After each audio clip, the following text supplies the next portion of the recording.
E estamos de volta com a parte 3 do informativo 860 do STJ, iniciando com julgados da quarta turma, e o primeiro foi inserido no Estatuto da Criança e do Adolescente, destaque da seguinte forma: nos casos em que inexistir vínculo prévio de convivência ou afinidade com membros da família extensa e houver a formação de laço socioafetivo consistente com a família substituta, aliado à demonstração de cuidados adequados às necessidades da criança, deve prevalecer a guarda com esta última, em observância ao princípio do melhor interesse da criança. Então, olha só, estamos tratando aqui de uma situação de família substituta, né? E aí a família substituta está lá no artigo 28 do ECA, pode se dar mediante guarda, tutela ou adoção. E o parágrafo 3º, lá do artigo 28, traz que na apreciação do pedido de inserção dessa criança em família substituta, se leve em consideração o grau de parentesco, a relação de afinidade ou de afetividade, a fim de minorar as consequências decorrentes da medida.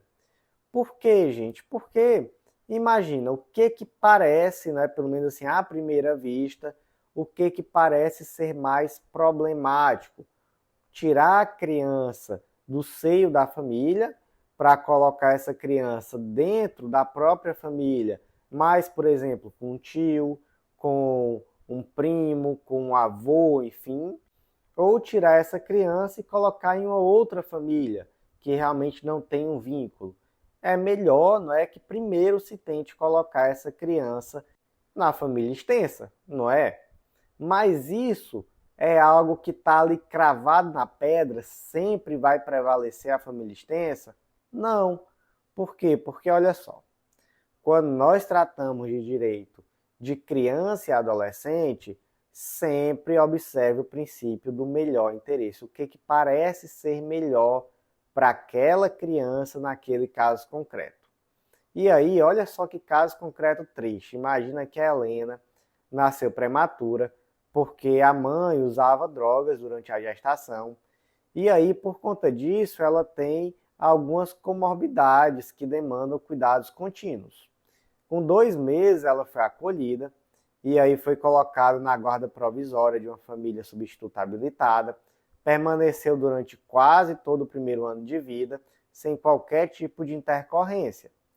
Aí, em um determinado momento, a criança ali já com 1 ano de idade, mais ou menos, foi revogada a guarda e essa criança foi entregue à tia-avó, com quem ela nunca teve convivência pretérita. Ela acabou de conhecer a tia-avó, tirou a criança da família substituta e entregou para a tia-avó.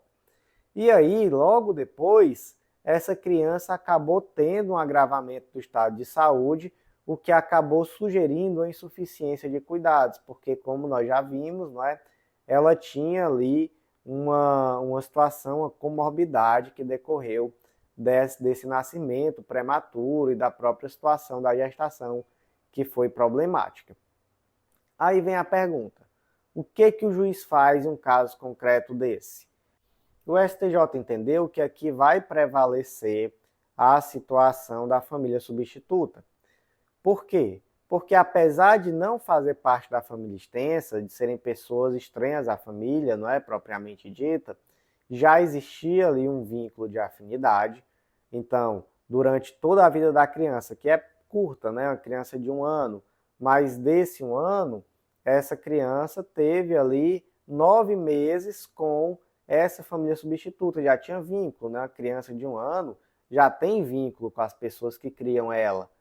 Por outro lado, a tia-avó, ela era uma desconhecida naquele momento, apesar de existir um laço sanguíneo.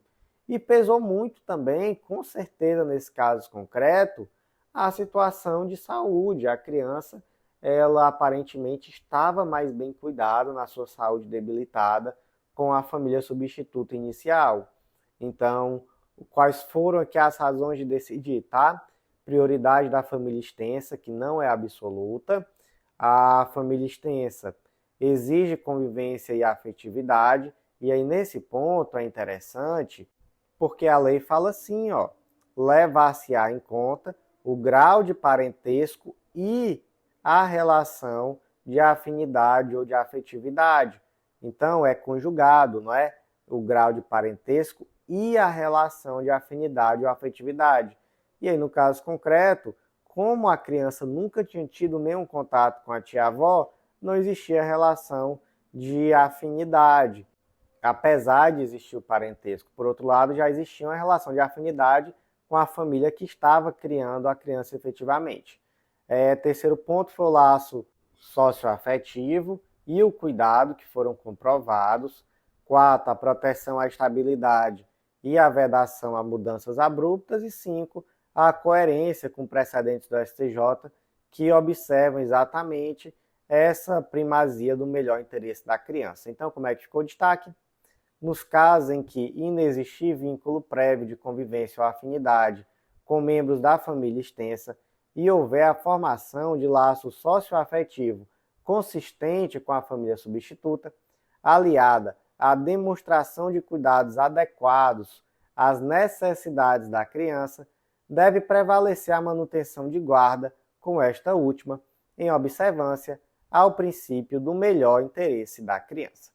Seguindo mais uma vez em frente, nós continuamos aqui na 4ª turma do STJ, julgado inserido no Código de Processo Civil, destaque da seguinte forma: aplica-se o prazo recursal em dobro no litisconsórcio com procuradores distintos quando os litisconsortes têm interesses autônomos, ainda que apenas um deles apresente recurso. Gente, aqui trata daquele caso do prazo em dobro, quando houver litisconsortes que tenham procuradores diferentes de escritórios de advocacia distintos. Aí, muito cuidado, tá? Porque aqui só se aplica em autos físicos, então, na minha cabeça, talvez limitada, isso aqui já é quase letra morta, né? Não sei se ainda tem processo aí pelo Brasil tramitando em autos físicos. Se tiver, me conta aí nos comentários. Mas, basicamente, isso aqui é algo que existia, ou que ainda existe, né? Caso você esteja aí, como fazem os maias e astecas, trabalhando em autos físicos, porque realmente o acesso aos autos acabava sendo dificultado quando tinha litisconsortes. Porque aí, olha só, prazo aqui de 15 dias para contestar. E aí, quem é que vai pegar os autos primeiro para contestar? Então, fica aí uma situação um pouco mais complicada. Podia acontecer da pessoa ir lá na vara, chega lá na secretaria e os autos não estão lá, porque a outra parte fez carga. Já pensou, né? Que situação? Então, por isso, veio essa previsão do prazo em dobro. E aqui, gente, a dúvida no caso concreto foi uma dúvida que eu nem entendi por que teve dúvida, para falar a verdade. Porque foi assim, ó. Imagina que foi proferida aqui uma decisão interlocutória, só uma das partes apresentou agravo de instrumento, a outra não apresentou. Tem prazo em dobro? Claro, claro que tem. As duas poderiam ter recorrido, só uma recorreu, qual o problema? Tem prazo em dobro, óbvio, não é? Foi isso aqui. Agora sim, dali para frente, como só tem uma parte no recurso, como só uma recorreu, os prazos são simples, porque ali só vai ter um advogado atuando, né? Pelo menos advogado de uma das partes, não é isso? Ok, então como é que ficou o destaque? Aplica-se o prazo recursal em dobro no litisconsórcio com procuradores distintos, quando os litisconsortes têm interesses autônomos, ainda que apenas um deles apresente recurso. Seguindo em frente, próximo julgado de hoje, agora já iniciando os julgados da 5ª turma do STJ, foi inserido no ECA, Estatuto da Criança e do Adolescente, destaque da seguinte forma: a expressão por qualquer meio de comunicação descrita no artigo 241-D do ECA refere-se a instrumentos intermediários de comunicação, não abrangendo a comunicação oral direta e presencial. Então imagina um caso concreto assim, ó. A Mariazinha é uma menina de 10 anos e ela estava na portaria do prédio. Chegou então o João, um adulto de 35 anos, e por meio de palavras, realizou uma investida sexual em face daquela criança, meio que sugerindo que ela tire a roupa, enfim. Então ele foi denunciado pelo crime do artigo 241-D, aliciar, assediar, instigar ou constranger por qualquer meio de comunicação criança com o fim de com ela praticar ato libidinoso, pena aqui de reclusão de 1 a 3 anos e multa. Qual o problema, gente? Quando é que surgem esses crimes aqui, né? Vamos lá, vamos primeiro aqui entender até o contexto histórico. Esses crimes do artigo 241-A a 241-E, eles foram inseridos pela Lei 11.829 de 2008, que foi meio que uma resposta na CPI da pedofilia da internet. Então, são crimes que estão intimamente relacionados com os meios tecnológicos. Eles têm um objetivo muito claro de tutelar de uma forma mais eficiente as crianças no ambiente da internet, protegendo exatamente contra a pedofilia, contra situações ali envolvendo jogos online, envolvendo redes sociais, enfim. E é por isso que o crime do artigo 241-D fala em assediar, constranger por qualquer meio de comunicação. O Ministério Público trouxe a argumentação assim, e falar não é um meio de comunicação, não? Gente, de fato, falar é um meio de comunicação, mas não é esse tipo de meio de comunicação que a lei está tratando, até porque se fosse falar, nem precisava constar por qualquer meio de comunicação, bastava dizer que era assediar, constranger, instigar, enfim, não é? Claro que tudo isso vai acontecer possivelmente por meio de um ato de comunicação, seja ele qual for, mas não é esse o objetivo aqui da lei. Professor, então, isso aqui não vai lhes levar a uma tutela deficiente? Não. Porque, por mais que esse indivíduo não responda pelo artigo 241-D, ele vai responder por algum outro tipo penal. Então, por exemplo, tem o artigo 232 do ECA, que trata sobre a submissão de criança ou adolescente sob sua autoridade, guarda ou vigilância, a vexame, a constrangimento. Ou então, se, por exemplo, chegou a haver alguma investida física, isso aqui pode, no limite, chegar até a um estupro de vulnerável, não é? Lembrando que o estupro de vulnerável, ele não exige necessariamente que haja uma conjunção carnal, pode ser um ato libidinoso diverso, então um toque aqui, dependendo de como seja, já pode chegar até mesmo a configurar um estupro de vulnerável. Mas, de fato, o crime do artigo 241-D do ECA não está caracterizado aqui nesse caso concreto. Então, como é que ficou o destaque? A expressão por qualquer meio de comunicação, descrita no artigo 241-D do ECA, refere-se a instrumentos intermediários de comunicação, não abrangendo a comunicação oral direta e presencial. Seguindo em frente, próximo julgado de hoje foi inserido no Código Penal destaque da seguinte forma: o dolo eventual é compatível com o reconhecimento de desígnios autônomos, justificando a aplicação do concurso formal impróprio. Então, concurso formal, o que é concurso formal? Gente, isso aqui é uma ficção jurídica.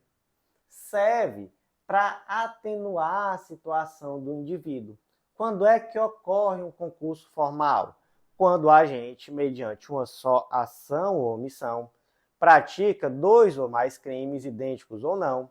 E aí, nesse caso, se aplica tão somente a pena do crime mais grave, ou se for idênticos, a pena só de um dos crimes, aumentada, em qualquer caso, de 1/6 até a metade. Lembrando que aqui o critério é meramente quantitativo. Então, foram 2 crimes, 1/6, 3 crimes, 1/5, até o máximo, né, que seria aqui de 6 crimes, chegando até a metade.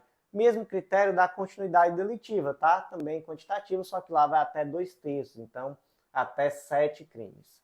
Ok. Mas nós temos também o concurso formal impróprio. Quando é que há o concurso formal impróprio? É quando existem desígnios autônomos. Então, olha só, imagina uma situação assim. O Zezinho atira e ele atira com a intenção de matar o José. Mas ele, acidentalmente, também acerta o dedinho do pé da Maria. Então, ele vai responder por que crime? Ele vai responder em concurso formal pelos crimes de tentativa de homicídio e lesão corporal. Beleza. Agora imagina que ele tivesse mesmo a intenção de matar os dois. Quer um exemplo bom? Vocês lembram daquele filme do Alto da Compadecida?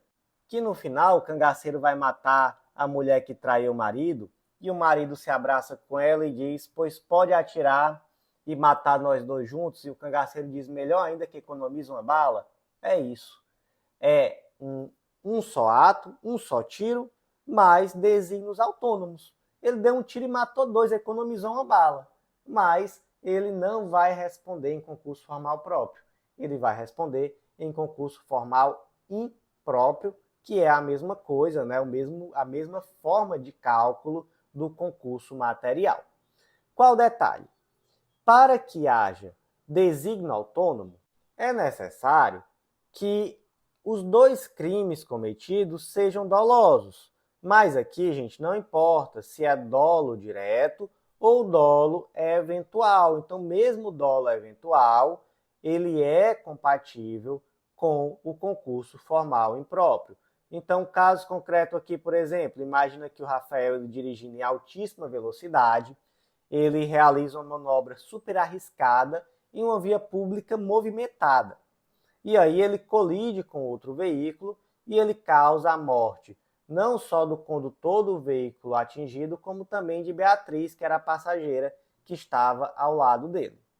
E aí, qual foi o crime aqui? Ele cometeu 2 homicídios dolosos, né? Dolo eventual, ele assumiu o risco, não é? Que tipo de concurso? Concurso formal impróprio.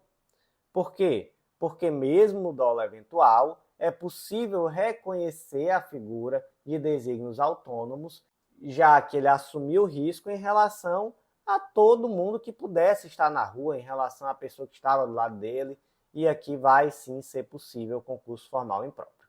Então, como é que ficou o destaque? O dolo eventual é compatível com o reconhecimento de desígnios autônomos, justificando a aplicação do concurso formal impróprio.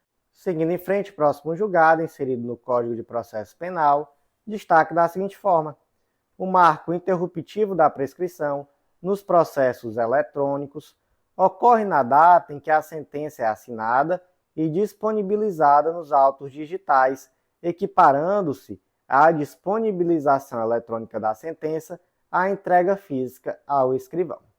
Então, gente, bora lá. Marco interruptivo da prescrição. Temos lá no artigo 117, inciso 4º do Código Penal, que a publicação da sentença ou do acórdão condenatório recorrível são marcos de interrupção da prescrição. Aí vem a pergunta, quando ocorre a publicação dessa sentença? É quando sai no Diário Oficial? Gente, não, tá? A resposta para isso está no Código de Processo Penal, artigo 389. A sentença será publicada em mão do escrivão, que lavrará nos autos o respectivo termo, registrando-o em livro especialmente destinado a esse fim. Ou seja, gente, aqui é a publicação interna. É o momento que o juiz entrega a sentença ao escrivão e o escrivão registra essa sentença e anexa aos autos. Isso aqui é a chamada publicação em mão do escrivão. Professor, pelo amor de Deus, está falando de novo de autos físicos? Não existe não. Tá? Então, qual é o equivalente a isso hoje?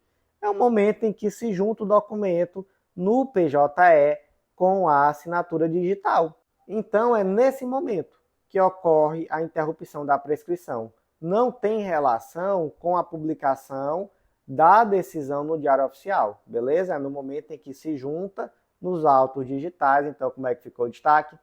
O marco interruptivo da prescrição dos processos eletrônicos ocorre na data em que a sentença é assinada e disponibilizada nos autos digitais, equiparando-se à disponibilização eletrônica da sentença à entrega física ao escrivão. Seguindo em frente agora com os julgados da 6ª turma do STJ, primeiro foi inserido no Código Brasileiro de Trânsito, destaque da seguinte forma: os crimes de embriaguez ao volante e lesão corporal culposa na direção de veículo automotor configuram concurso material de crimes, pois possuem momentos consumativos distintos e tutelam bens jurídicos diversos. Então, qual é a chave aqui, gente? Imagina uma situação assim, ó, o Zezinho toma todas e sai para dirigir completamente embriagado. Durante essa direção, ele acaba atropelando a Mariazinha, causando-a uma lesão corporal. Quais crimes ele cometeu? Gente, 2 crimes, né? Aqui, lesão corporal culposa, que é um crime de resultado. Então, esse crime ele ocorreu no momento em que a lesão aconteceu. E o crime também do artigo 306, que é o crime de conduzir veículo automotor com capacidade psicomotora alterada em razão da influência de álcool ou de outra substância psicoativa que determine dependência. E aqui nós temos o que? Um crime de perigo abstrato. A pessoa estava dirigindo embriagado. Em que momento se consumou esse crime? Quando ele dirigiu embriagado. Crime de perigo abstrato. Então você percebe que os momentos consumativos aqui são distintos. A partir do momento que ele ligou o carro e acelerou embriagado, ele já cometeu o crime do artigo 306. A partir do momento em que ele atropelou a Mariazinha e causou a ela uma lesão corporal, ele cometeu um segundo crime, o crime do artigo 303. Então, agora vamos pensar assim, concurso formal ou concurso material? A gente volta lá para aquela nossa conversa de alguns julgados atrás. Concurso formal é quando há uma única ação ou omissão que produz mais de um resultado. E aqui há uma unidade de desígnio. Tivemos uma única ação ou omissão que praticou mais de um resultado? Não. Temos ações distintas, não é? O primeiro crime, ele é um crime de perigo abstrato, ele se consumou no momento que o Zezinho começou a dirigir embriagado, e o segundo crime se consumou momentos depois, quando ele acertou com o carro em um transeunte. E aqui um crime de resultado. Então, como é que ficou o destaque? Os crimes de embriaguez ao volante, lesão corporal culposa na direção de veículo automotor, configuram concurso material de crimes, pois possuem momentos consumativos distintos e tutelam bens jurídicos diversos. E seguindo agora em frente para o último julgado de hoje, ele foi inserido lá na Lei Maria da Penha, destaque da seguinte forma: a manutenção das medidas protetivas não dependem da demonstração de fatos novos de violência, mas da persistência da situação de risco inicialmente configurada, sob pena de acarretar indevida inversão do ônus probatório.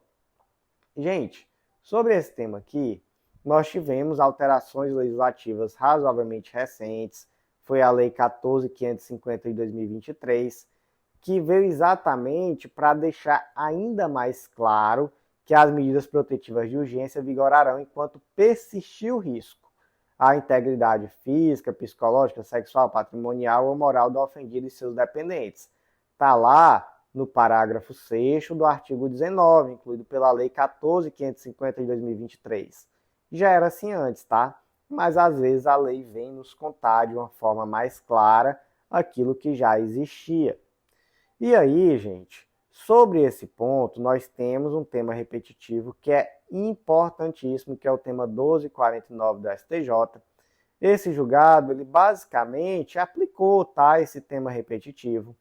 E aqui eu quero que vocês entendam alguns pontos sobre as medidas protetivas de urgência. Primeiro, que a medida protetiva de urgência tem natureza satisfativa, então muitas vezes o que a mulher quer é exatamente essa medida protetiva para ter paz, se sentir segura, mais até do que a punição pelo crime.